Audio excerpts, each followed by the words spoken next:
Feels weird holding a microphone. I feel like I'm like leading a pageant or something. It's fascinating. So whenever I go to a conference, I always try to find like a statement that sticks out or will be like the memorable something. So I had that at my last session. The phrase was used that arts administrators are very bribable. And I just thought that was super fascinating, especially when we think about making offers to them and salaries and whatnot. People follow big salaries. So arts administrators are very bribable. So we are here today to not talk about that, but actually to talk about leading and using empathy to help inform our marketing, our fundraising efforts. As you see here, I'm going to walk around. My empathy is to keep moving, so I won't be at the lectern. But if we understand and use empathy, which is the ability to feel or understand what someone else is going through, we can leverage that information. We can proactively think about what our customers, what our donors are going to be experiencing, feeling when they come into our venues. And with that information in mind, we can proactively put together messages, invitations that help people feel more connected, more managed in terms of the expectations, and just feel like they're better taken care of. So we're going to talk a bit about that today in terms of empathy. And to start, I want to share an experience I had going to actually see the theater. My name is Eric Nelson. I'm the client engagement officer at TRG Arts. I live in New York City, and I recently bought tickets to a Broadway show. And the theater that I bought tickets from during the pandemic decided they would innovate. So they partnered with a third-party ticket vendor to build an app for them. So they didn't want to manage the app. They wanted somebody else to do it. And they wanted to provide a better experience for their customers by making it all digital. The ticket itself is sort of like your own website to learn about the show. I thought, this is cool. I love technology. This is great. But like most New Yorkers, I arrived at the show like a minute before the curtain was supposed to rise. You know, like dinner went late, I was running in, and I got in line, I was ready, had my ticket out, ready to be scanned, and they scanned it, but there was no beep. And then they scanned it again, and there was no beep. And the really nice usher said to me, "I'm sorry, we can't let you in because your ticket isn't scanning." And I said, "Oh, okay. How do we solve this particular issue?" And he said, "Well, because we contracted with a third party to build our app, you're going to have to contact the app to figure out how to make the..." Right. One more time. Boo. Right. So I'm thinking to myself, how on earth am I going to be able to contact an app at 8 p.m. on a Tuesday night? So I thought to myself, you know, I work in this industry. I know I bought that ticket through a Tessitura website. So I bought it through the box office. So they must have my information. So I walk over to the box office and I said, you know, I really want to go see the show tonight. Can you just help me print out a ticket? And they gave me the same line saying, "I'm sorry, we've actually been instructed to not help people who are in your experience. You have to contact the app." Boo! Right, again. So I pleaded, and eventually they printed that ticket out, and I was able to get in just before the curtain rose. But if I was a first timer, or even the millionth timer that I am of going to the theater, that left such a bad taste in my mouth that if someone managed my expectations, I'm sure I still would have felt a little, weird about contacting that, but I probably would have gotten there earlier. I would have just done something differently. So had empathy been used, had someone thought through what the challenges would be for a new user and actually articulated that out further, I would have felt much more taken care of from this experience. So we're going to talk a bit about that today because it's not just competition. It's not just immersive other experiences. Our competition is the couch, right? We are all fighting against this because there's all kinds of great things on the couch. There is a really cute dog that we can hang out with. We can also be in super comfortable attire, and we can be watching digital things where we don't have to worry about that ticket getting scanned the right way or the wrong way. And if we can make it more effective, more warm for our patrons to come, maybe they would feel more motivated to get off the couch and come see us again. So what are we going to do today? What's our agenda? We're going to dive into some data to set the table for our conversation, look at what ticket sales and donations have been like in our sector over the last 6 months. We're going to then jump into a framework for empathy mapping. This is actually something you all can do back in your organizations. You can partner with your teams on this, and you will be able to get this presentation at the end. I've got a QR code to help download it, and there will be the framework itself. You'll be able to download that as well, so you can take that back to your offices and use that. And then we're going to workshop. So we've got these great round tables. We're going to break off into teams and go through the empathy mapping exercise and then share back some of the things that we've learned. So, and hopefully we'll have some time for discussion at the end. Okay. So TRG Arts, who is this, Eric? What company do you represent? We are a consulting firm who partners with performing and visual arts organizations of all shapes and sizes in North America, in the UK. We've worked with Australia. And our goal with our clients is to help grow engagement from individuals, to get people to buy that first ticket, come back and have that second experience, start coming with regularity, maybe becoming subscribers, and then becoming donors and lifelong advocates of your organization. So we partner with organizations to create the strategies, figure out where the opportunities are to do that kind of work. And we love data. We are huge data geeks at TRG. So we wear our data hats firmly, proudly on our heads. So we're going to jump into some data, as you heard me say, to set the foundation and the table for this discussion. So along those lines, we're going to use and start with this tool we began actually early on in the pandemic called the Arts and Culture Benchmark. Back then it was called the COVID-19 Sector Benchmark, but it's been rebranded as we're coming out of the pandemic. It's free to join, so if any of you want to join and participate in it, please do. We can also share information about that as well. But essentially, organizations are giving us data through DDXs digitally. They don't have to pull it. They just send it to us automatically on a daily basis, and we're analyzing that data, doing the research with it, and then putting insights back out to the sector to help understand, during COVID, what the impacts were, and now it's informing how we're building strategies to come back even better. And if you participate, you get access to a wide range of free dashboards where you can compare your data against historical data, as well as everybody else in the data set. So that's what we're going to look at to set the table here. So we're going to start with ticket sales, and I should mention this data set that we're looking at is from about 140 arts organizations in North America. It represents about 130 million transactions, so it's a rather large data set.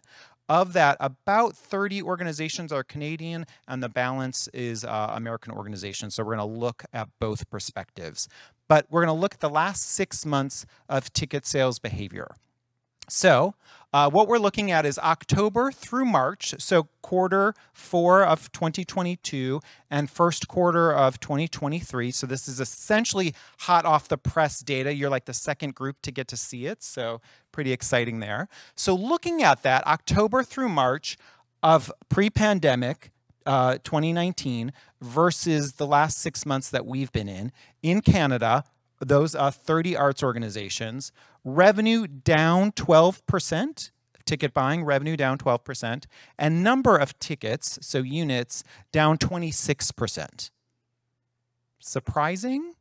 Does this seem sort of what you all are experiencing? Some head shaking. Yeah, if we were to jump in a time machine and go back a year, these numbers would be almost double. So even though we're still seeing negatives, we're getting closer and closer every month to this. So down 12%, down 26% ticket sales. In the US, ticket sales only down 3% in terms of revenue, and units down 16%. And this has been a pretty consistent trend that we've been tracking. The US has been a little bit ahead of Canada. I think it's because the US opened up a little faster than Canada did, so they're just farther along with re-engaging people. But for both areas, both regions, we're seeing nice, getting closer and closer to where we were pre-pandemic levels. And where within this 6-month period are we starting to see some of the heat? So this is that same Canadian data, last 6 months. But it's broken out month by month. So you have October all the way to March. And I'll do a little orientation here. The blue bar, that's revenue from those last 6 months pre-pandemic. The purple bar is revenue of the last 6 months that we've just been in. The yellow line is number of tickets, so units pre-pandemic, and that blue line is number of tickets in the last 6 months. So what do we see here? Some really exciting things happening in terms of November and December. Holiday programming did really well. It even outpaced pre-pandemic. So I'm seeing head shaking. That's what I think a lot of you probably experienced, that strong holiday season. It was nice to see. I don't know how many of you watch usually on November 1st when Mariah Carey comes out with her It's Time videos. You know, All I Want for Christmas needs to start. She smashes a pumpkin, and then the holiday season starts. And we sort of noticed that in ticket sales this year. It wasn't that the end of November happened. Early on in November, ticket sales for holiday started to surge really quickly, which was really excellent to see. So the downside, we've seen a little bit of softening so far in the new year. So if you see January, February and March, they're a little bit dipping down from pre-pandemic levels, but March actually started to pick back up again. So hopefully that's the trend that we're going. So again, Canada last 6 months, month by month. A little different in the US. So while still some strength, and that Mariah Carey November was really effective for us in the US, it wasn't as strong in December. So what it said to us is, how many people would say everyone's buying later these days? How many hands would go up? Yeah, a lot of people saying that. Holiday, we actually saw earlier ticket buying. There was like that pumpkin smashing really motivated people. Or it says to us, when there's something that people really want to check off their bucket list or have an experience for, they will be willing to buy a little earlier in that process. They want to guarantee that they're able to come. So interesting to manage both that late buying in certain experiences or empathize with them when they want to buy earlier to make sure that they get that ticket. Questions about this? Makes sense, you're living it on a day-to-day basis. Yeah. Oh, actually, there are microphones on the side. Sorry about that. Yeah, I just want, were you able to parse down like that November and say December? Was that sort of, can you tell if any of that is sort of like people buying gifts for the holidays that were coming, or if it was more people last minute buying for all the holiday shows that were happening like mid to late November and early December, that kind of thing? Yeah, I don't know if it was gift buying or whatnot. What we did notice is, and we'll see it in a few slides, ticket buying is skewing younger. So I think it was a lot of these event buyers who wanted to just have a great holiday experience at that time, especially younger people who are leaning into that. So we also have noticed family purchases are up. So I think that also played a role in that, people wanting to bring their kids to holiday style programming. Okay, so another question we get asked a lot, especially as we think about empathizing and getting into the headspace of our customers, is, are people price resistant at this moment in time? You know, the economy is challenging. There's a recession that's being predicted. You know, all kinds of expenses have gone up. So has that tightened the wallet of our customers? Do we need to empathize with that? Should we halt ticket prices? Should we lower ticket prices? A lot of questions get asked this way. So this is average ticket price, October through March, again, Canada, those 30 organizations. The green line is pre-pandemic per capita revenue, and the blue line is the last 6 months that we've been in per capita revenue. So what do you see here? That entire 6 months, we've been, it's been close at times, but we've been ahead average ticket-wise, ticket price-wise, per capita revenue in the last 6 months. So that would say to us, we're not seeing price sensitivity yet. Who knows, it may still happen, but we haven't noticed that yet. Same thing in the US, a little bit more consistently up the entire time, but we have yet to see that start to soften back yet. Super interesting stat. Actually, Kate, who's my colleague over here, sitting at this front table, Kate Hagan, indicated, or I remember you mentioning this in a meeting a number of months ago, when we reflect back on the 08-09 recession, it took about 6 months or so from the recession starting till we started to see softening in ticket prices. So our ticket buyers tend to have some cash flushness. So you know, it takes them a while to start feeling some of those impacts. So who knows if that will happen again, but something to be thoughtful about. Okay. Donations. So the other side of the patron engagement channel, how we're getting people in the door, what's been going on there? Is the story the same? Is it different? So again, same framework, the last 6 months. We'll first look at Canada, and then we'll look at the US. So over those 6 months compared to pre-pandemic levels, revenue actually up 15% and units down 40%. Surprising? Hedge maybe? Huh? Yeah. So what this says to us, if revenue's up but units are down for giving, what's happening?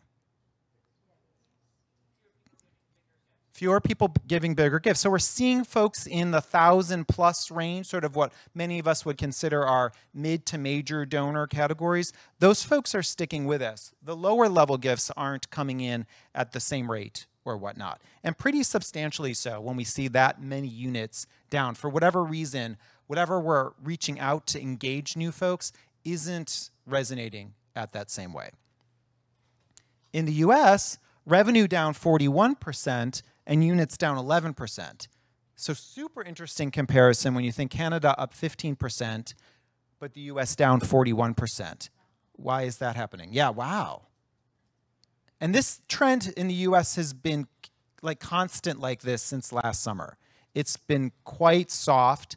Some people might say to us, oh, we grew donors during the depths of the pandemic, so maybe people are taking a break. The US also passed some tax laws that made it harder to claim charitable giving last year, so that may be one of the reasons why. We also are hearing people say things like, oh, we're still getting ourselves back organized together, so our subscriptions are going out a little later than we traditionally would have, and there's a lot of add-on donations that happen with subscriptions. So, you know, we saw in the ticket sales, that doesn't seem to be softening. So if you're still struggling with thinking about getting your renewals out the door, things like blind renewals or leap of faith renewals where you're just saying, hey, please come back, we don't know the programming yet, feel free to lean into that. We're seeing strong responses to those kind of offers. And then it also gives you another chance to ask for donations at the same time. Okay, so what does it look like on a month-by-month basis? Again, October through March, the blue bar is revenue pre-pandemic. The purple bar is revenue in the last 6 months.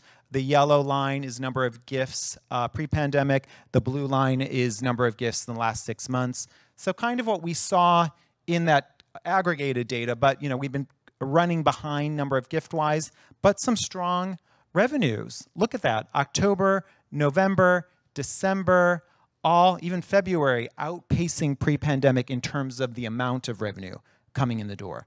Now, if only we could get more people to do that, this would look like a much bigger, cheerier slide to be looking at. Perhaps we can get Mariah Carey to come do something about that for us as well. Very different story in the US, where we haven't had a single month in the last 6 months that outpaced pre-pandemic levels. And the number of gifts, that yellow line from pre-pandemic, has been pretty consistently ahead of that blue line. Questions about this? Interesting? Okay. So same thing about, are we seeing softening or apprehension about giving from an average gift perspective? So what you see here, blue is the last 6 months. The green is pre-pandemic amounts. So we've been, as we said, in Canada, average gift has been up significantly, pretty much consistently over the last 6 months, with a little bit of softening in March. So this would be an interesting thing for us to continue to monitor and look at to say, is that a trend or is that just a blip happening here along the way? And then in the US, very different story. Pre-pandemic has outpaced average gift amounts almost consistently for the last 6 months. Okay, so now that we have that table set, who is coming back? Can we understand from a generational standpoint? Can we understand from a customer or donor buyer type perspective? Who's making up this mix of re-engaging with us? So we can maybe use some insights there to help further understand who these folks are so we can build some empathy thoughts around them. So we're going to start with generational trends. So this looks at it's a slightly different perspective, 2019 full calendar year versus 2022 full calendar year.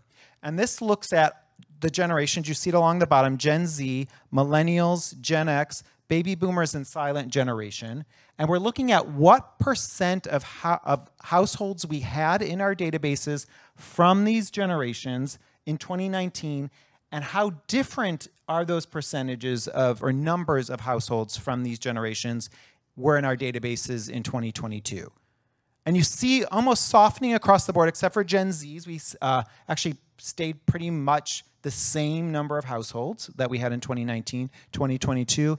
Millennials down around 11%, Gen Xers down about 20%, baby boomers down around 50%, silent generation down around 30%. And I think actually, forgetting your name, but you mentioned it in our session earlier today, 60 is the new young person, or something like that, right? Yes. So if we draw a line here, at baby boomers, 59 and above, where we're seeing the fastest comeback is from younger audiences. We're getting them back at a faster rate. We haven't lost as many of them, so we can jump to the conclusion more of them are coming back faster, which sort of foots with a lot of the research we see about older people feeling apprehensive about coming back. And when we think about crafting empathy messages, putting ourselves in their headspace, what do they think about coming? Surprises on this one? It's nice to see younger audiences perhaps coming back a little quicker. In the US, so this is Canada, same data set, but we actually are seeing growth from those 60 and younger audiences. We've actually seen some gains there. So growth by about 40% with Gen Zs, millennials up about 30%, and Gen Xers up a couple of percentage points. Maybe that holiday conversation we were having earlier about what was driving that behavior, younger people buying those tickets and doing it at such a quantity that has reactivated some of our databases. So that means we have a younger and newer people in our audiences, which is exciting. What do those people, what do new audiences tend to mean to us? They come with less frequency, right? So most of them are new folks. And they're buying at smaller amounts. Usually they're like single ticket buyers as opposed to subscribers, so they're earlier in their journey. It also costs more, so our marketing budgets need to grow when we're functioning in a world that's much more new business and young people focused than retaining or holding on to older people.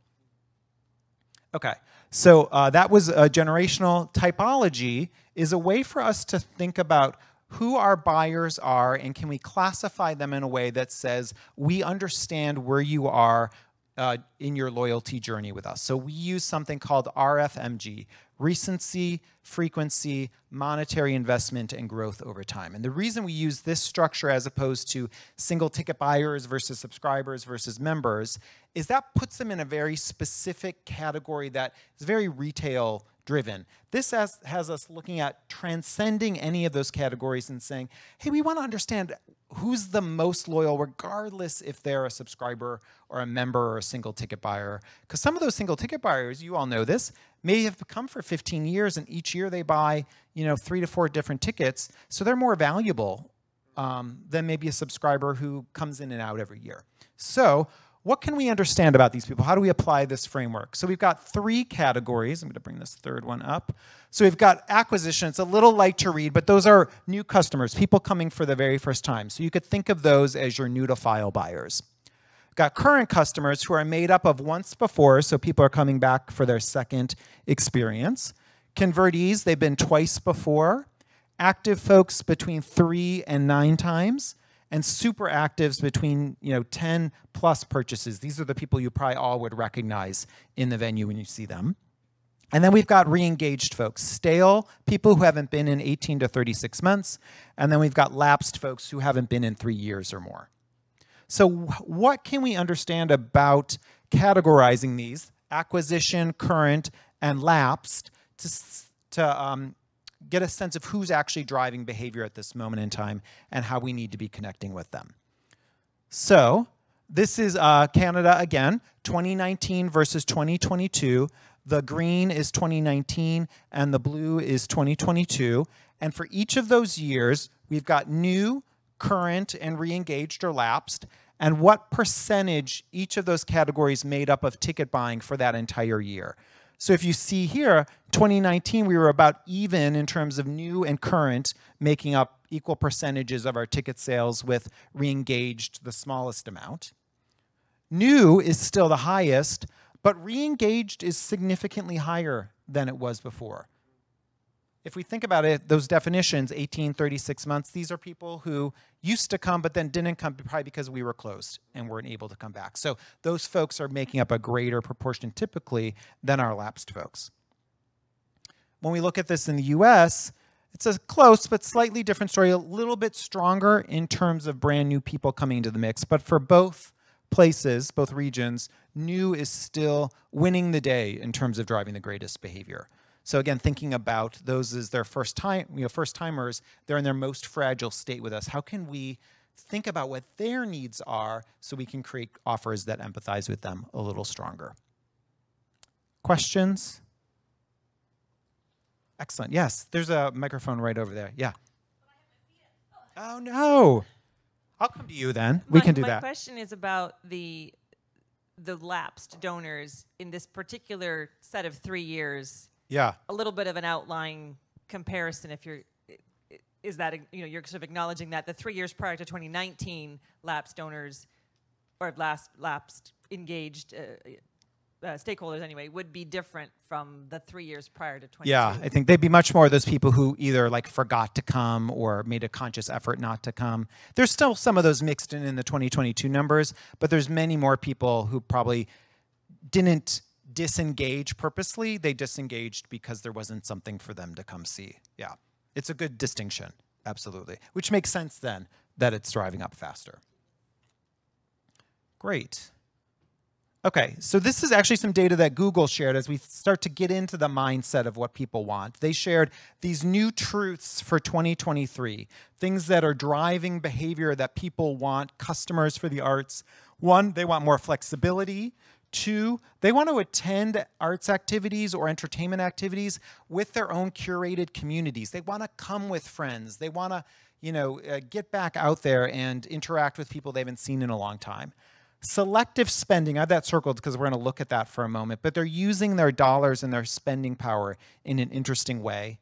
They're more focused on their individual well-being. So when you read one of the write-ups of this, they talk about things like they don't want to be bogged down by the irrelevant. So think about your email blasts. Are those things that people actually want to be receiving?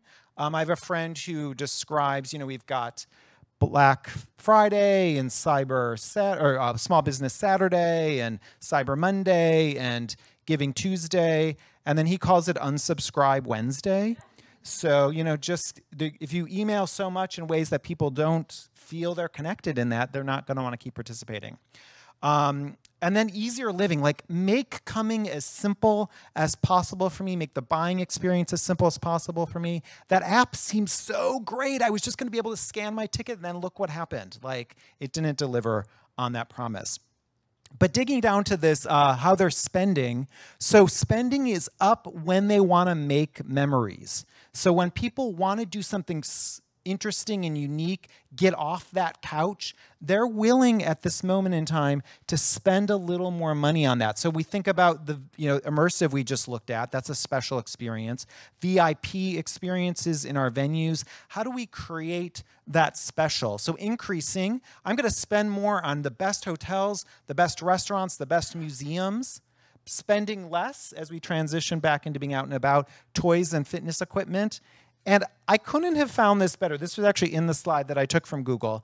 But this quote at the bottom, I think something like a hockey game, when you have a really good time, a different experience like that, and a sense that you did something that was above and beyond, that's something worth it. That's something to spend on. So thinking about, what are the ways we can package upcoming as a red carpet, lovely night out that people would be willing to say, oh, that's different and really gets me out of my normal habits.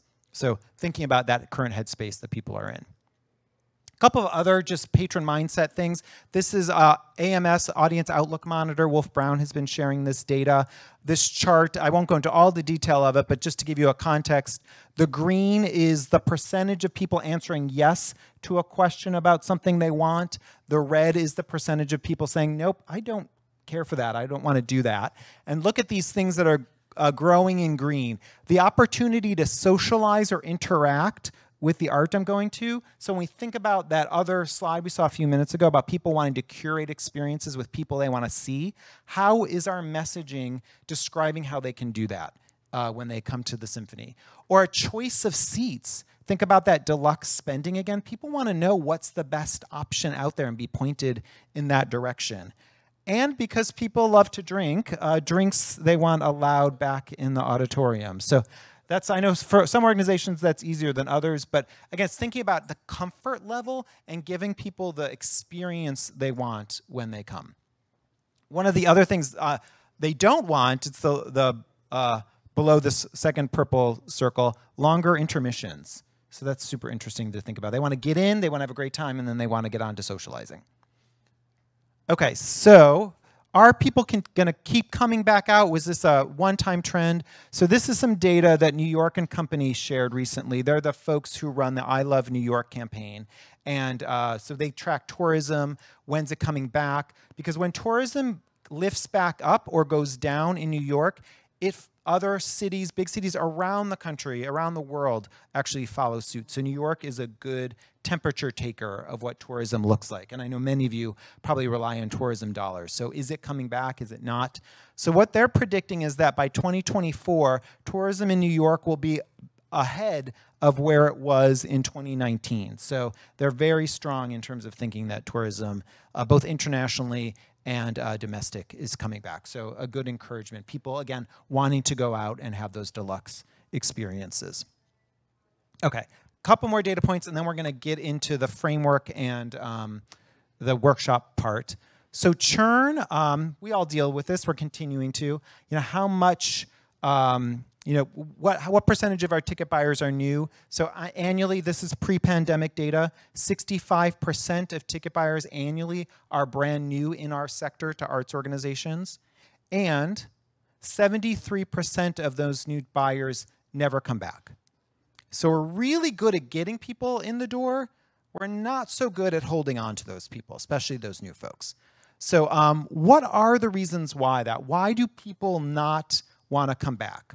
So for first-timers, those brand new attendees who are coming for the very first time into our venues, when do you think, we've studied this, when do you think they make the choice if they're going to buy a second ticket or not? Is it when they're purchasing the ticket online? Is it after the concert and they've just been exploding with applause? Is it when they get back home and reflecting back? So any guesses around when patrons make that choice of when they're going to buy a second ticket? Just before, so like when they get back home maybe, or? No, just before the next. Oh, just before. So maybe like, oh, it's 2 weeks or it's next week. I think I want to go again. And I think they say, oh, I've seen that already. Maybe, yeah. So that's one guess. They're not used to change of music. They're used to seeing the same rock group. Ah, right, yeah. So they've already seen that rock group. So why would they go to see the same orchestra when they just saw them, and they don't have any particular connection, maybe? Yeah. And they don't understand that you're playing different music. So you have to say to them, it's going to be different this time than it was last time. That's a great point. Yeah, because we know more about it, but they don't know about it. They don't know that we're not, oh yeah, I saw those guys a week last year. Yeah. They don't know it's the same. So I guess around, they think it's the same thing, so they're not coming. Yeah, I think your hand. Actually, I forgot to. Would you mind speaking into the microphone? I apologize to the folks in the room as well as out there in the live stream who are watching as well. Yeah. Yeah. So personally, I think people forget when the next show is coming or if they want to buy stuff. So maybe a few days go by if there's no follow-up from the organization, usually like an email survey or an email thank you message with a quick message saying, when is our next concert? Newcomers just might forget. They might get overwhelmed with new stuff. Yeah. And it just simply goes under their radar. So I don't know if it's a conscious decision as much as it's just forgetting and a lot of other stuff going on and in their email. Yeah, there's a lot in our world to grapple with. So when we've studied this, again, first-timers, it's when they sit in their seat before the concert starts. And it's because they had some experiential problem.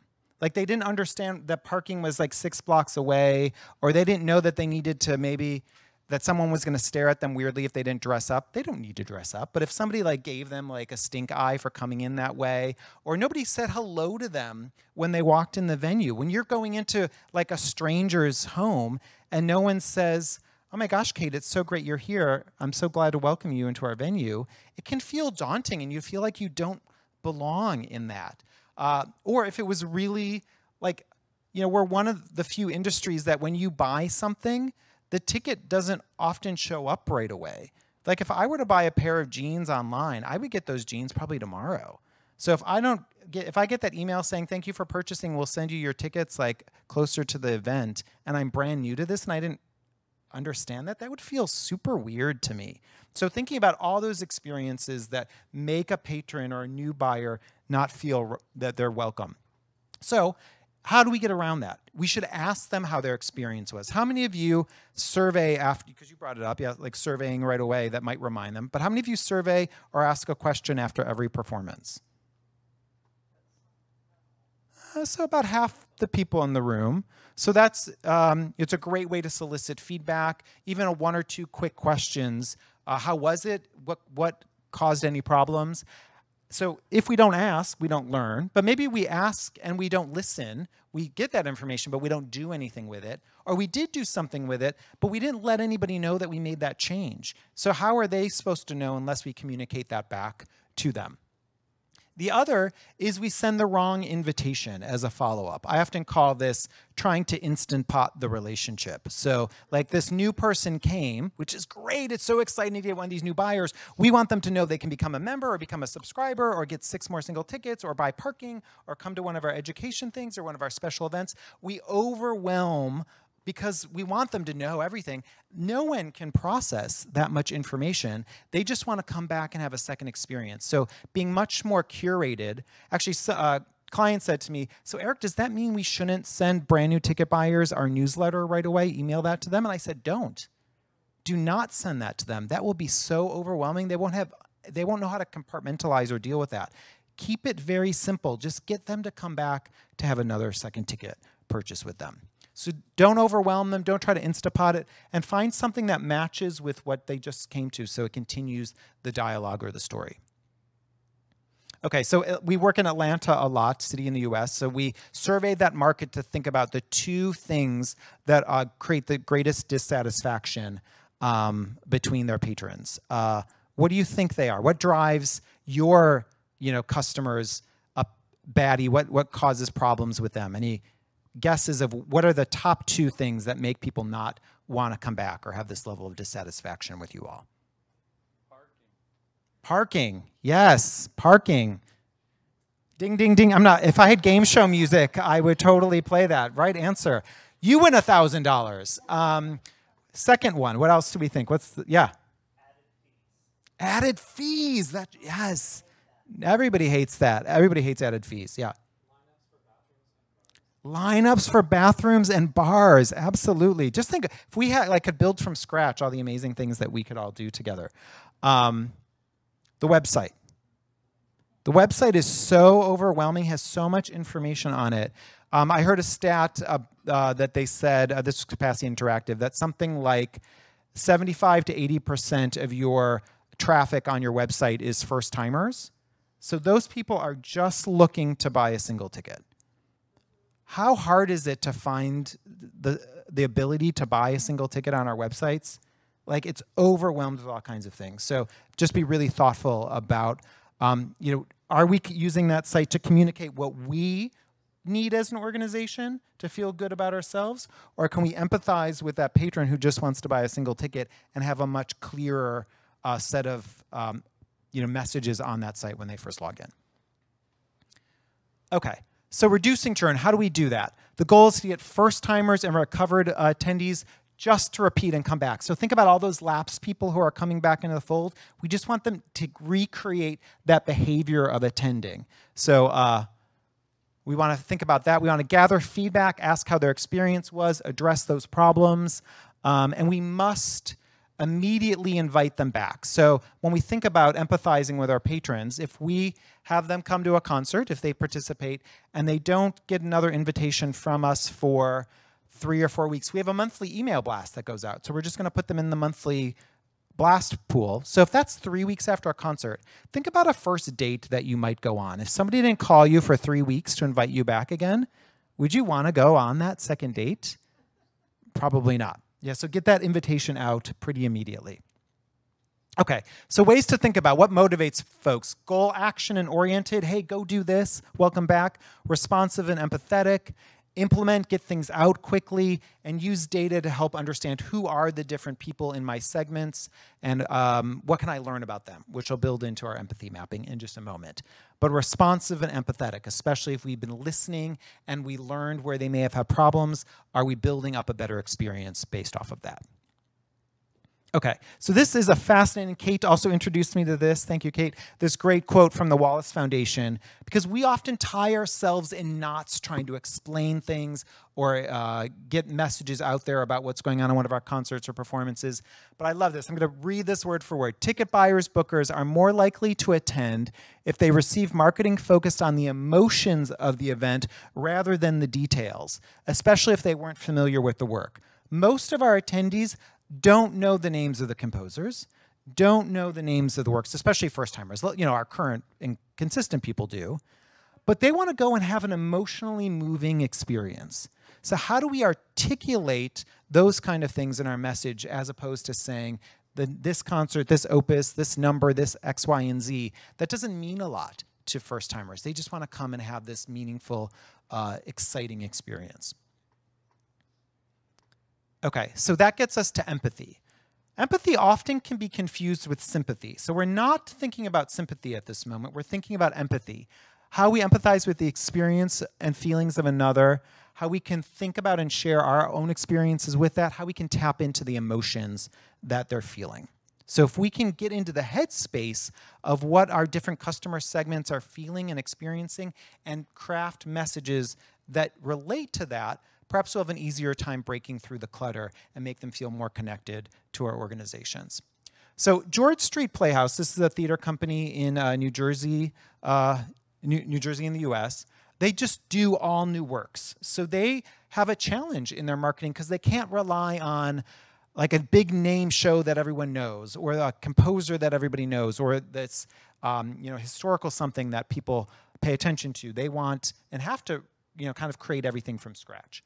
So they do some really interesting things. They use their digital essentially as their own experiential, petri dish of sorts, their laboratory. So they start putting their digital ads out quite early in the selling cycle. And they use multiple examples and multiple messages at the same time. So they can test and learn what's resonating with their patrons, their customers. So they can see, oh, right, the way we describe that is performing much better than that other way. So when we start getting closer to the actual performance date, we're just going to keep using the one that's resonating. So it helps them track which messages and storylines are generating the most engagement, and they just lean into that. So think about your digital as a laboratory for yourself to be able to test out some of these empathetic messages. They also use this, I love this, the movie trailer approach to any of their digital ads and videos that they put online. So going back to that Wallace Foundation quote, everything about what they use has to convey the emotion of the experience. Again, not about the names or the titles, but what is that patron going to get out of that experience? How are they going to feel? How are they going to be moved? They're not worried about the plot. It doesn't matter if their ad tells a cohesive story. It just needs to be energetic and exciting and emotional to move people. And it must pass what they call the sound off test. So if they turn any of the music on they have in that ad, it still needs to articulate all those same emotions and excitement at the same time. So that's something you could start to apply in your own shops. That sound off test is a great way to think about it. Another tactical thing is to look at what do our patrons, even in our survey research, what is our community saying they want to see in the work that we're doing? Even if it's not just in your community, what is the research telling us in the sector as a whole? So this is an ad that the Charleston Symphony used. They heard and saw in research that people wanted more diversity in terms of what was going on stage in their concerts. They also, as we saw earlier, wanted more excitement, more fun articulated back. So this ad, which really focuses on the energy of what's going to be on stage, checks off a lot of boxes, shows the diversity that will be taking place in this concert.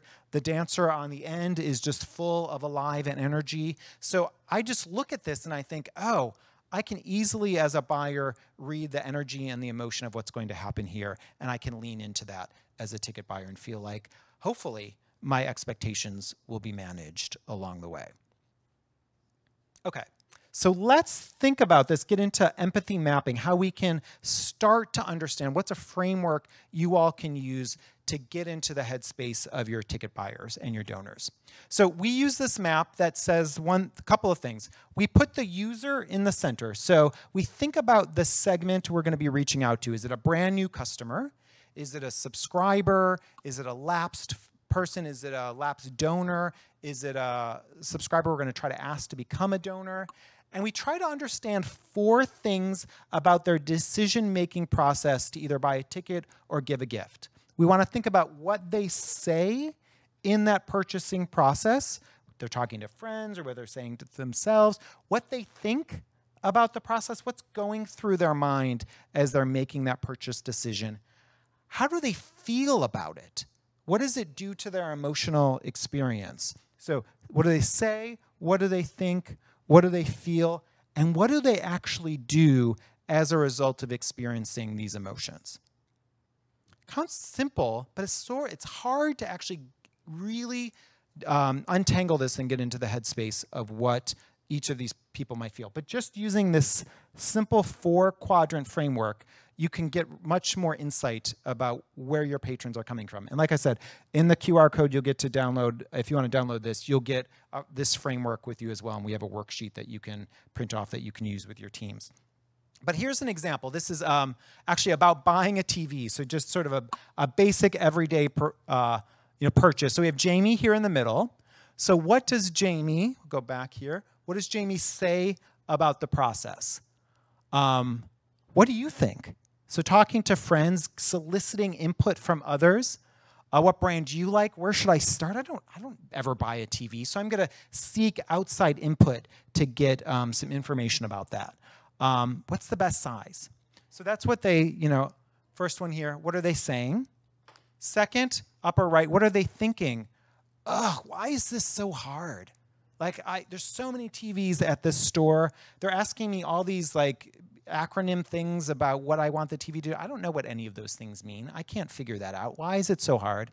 Too many acronyms. Maybe this isn't the best. This isn't the right time to be doing it. What am I missing? I'm not informed enough. So I don't want to feel like I have buyer's remorse. What's going on there? Is this wasting too much time? It feels like it's wasting too much time. Why don't I just have a TV at home? What do I feel? Overwhelmed as a first-time TV purchaser. I feel inadequate. I'm already feeling down about this experience. So just think about our customers. If they're overwhelmed by our website and they somehow aren't managed to buy a ticket, they might walk into the experience already feeling unwelcome and apprehensive about going. Oh gosh, this is so hard to get here. Will it be that hard when I get in the door? And then what do? Continually check the website, maybe for deals and sales, making lists of pros and cons, compare other products, ask friends again, and then put off the decision making sometimes. So, mapping this out, talking through with your teams, hey, let's pick a particular audience we want to think about. Again, could it be first timers? Could it be those current people who've been coming with regularity who we want to do more? Could it be those lapsed folks that we're getting to come in and map out all of these different ways that they are going through this process in these 4 different quadrants? Before I go forward, questions about these quadrants or this model? Is it landing, making sense? I must be really good at doing this. I love that. Yeah. Sorry, there was a question. or feedback? Okay, great. Okay, excellent. So we're going to get into the activity portion. So you all are already at tables. If some tables have like one person, if you want to join at another table, please do. But you're going to do a couple of things. First, pick one segment. So again, we've talked about 3 already. You could do that or come up with a different one. Could be brand new ticket buyers. Could be those current folks. So think maybe a subscriber or a donor, somebody who has current activity with you.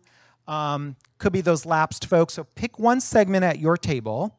And you're going to do this map. Take out a piece of paper or do it online. But think about what that person says during the purchasing experience, what they think, what they do, and what they feel.